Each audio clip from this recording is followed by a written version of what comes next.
ঢাকা শহরের কি অবস্থা? রাস্তার মধ্যে মাজা পর্যন্ত পানি।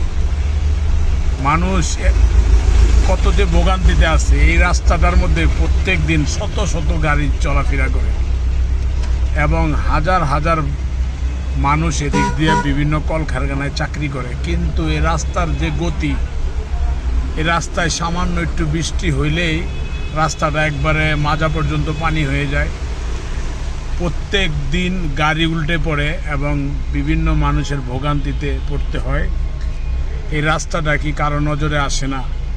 আজকে থেকে 20 বছর আগে রাস্তাটা যেরকম ছিল আজও পর্যন্ত ওই রকমই আছে। একটু বৃষ্টি হইলেই পানি একবারে পুরো ভরে যায় রাস্তাটা। কেউ এটার কোনো ব্যবস্থা এ পর্যন্ত নেয় নাই। আদৌ কি নিবে কিনা তাও আমরা বলতে পারি না। এই জন্য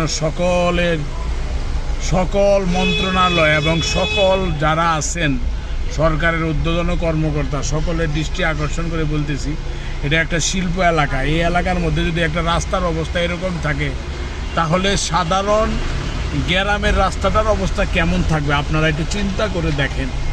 কারণ প্রত্যেক দিন হাজার হাজার গাড়ি এই রাস্তায় চলাফেরা করে। বিভিন্ন কলকারখানার শিল্প কারখানার মালামাল এই রাস্তা দিয়ে বিভিন্ন জায়গায় নেওয়া হয়, এয়ারপোর্ট এবং বিভিন্ন দেশে। কিন্তু আসলে রাস্তার যে অবস্থা, এই রাস্তাটা যে কবে ঠিক হবে?